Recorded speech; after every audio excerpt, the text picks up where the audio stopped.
संदर्भात किंवा काय? नाही, हे फक्त आणि फक्त राज ठाकरेच सांगू शकतात.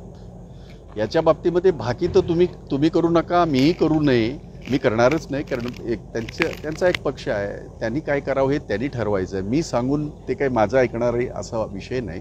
त्यामुळे मला असं वाटतं की आत्तापर्यंतचं यांची राज ठाकरेंची जी जर भूमिका बघितली आपण, त्यांनी कधीतरी सपोर्ट केला आहे, यांना भाजपला सपोर्ट केला आहे, मोदींना सपोर्ट, कधीतरी त्यांच्या विरोधात बोलले. त्यामुळे हे राज ठाकरेच सांगू शकतील की ते काय करणार आहेत ते. दुसरीकडे दोन्ही राष्ट्रवादी एकत्र येण्याच्या चर्चा देखील रंगलेल्या पाहायला मिळतात. त्यांची दोन्हीकडच्या नेत्यांची जर विधानं पाहिली तर तशा चर्चा सध्या राजकीय वर्तुळात आहेत. त्या संदर्भात काय?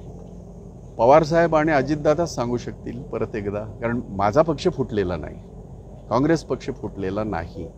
ह्या सगळ्या वादळांमध्ये बाकी पक्ष इकडे तिकडे झाले. काँग्रेस पक्षाला 140 वर्षे झाली आणि काँग्रेस पक्ष फुटलेला नाही, राष्ट्रीय पक्ष आहे आमचा. त्यामुळे ते जर एकत्र आले चांगलंच आहे. कारण आम्ही महाविकास आघाडीमध्ये आहोतच. आज जरी दादा तिकडे गेले असले युतीमध्ये, महायुतीमध्ये, तरी ते महाविकास आघाडीचे उपमुख्यमंत्री होतेच. त्यामुळे असं जर काय होत असेल तर स्वागत करू. पण या राजकीय घडामोडींचा महाविकास आघाडीवर काय परिणाम होईल? नाही, महाविकास आघाडीवर कशाला परिणाम होईल?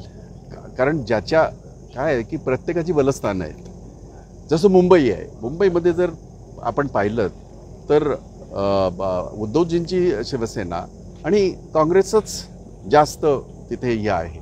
ठाण्यामध्ये जर आपण पाहिलं तर ठाण्यामध्ये सुद्धा उद्धवजींची सेना, आणखीन राष्ट्रवादीचं तिथे वर्चस्व आहे. त्यामुळे प्रत्येक ह्याच्यामध्ये स्थानिक स्वराज्य संस्थेमध्ये वेगळी वेगळी समीकरणं होण्याची शक्यता आहे. त्यामुळे अर्थात एकत्र लढण्याने एकमेकांचा फायदाच होईल असं मला वाटतं. रत्नागिरी 24 न्यूज चॅनलला आताच सबस्क्राइब करा आणि शेअर करायला विसरू नका.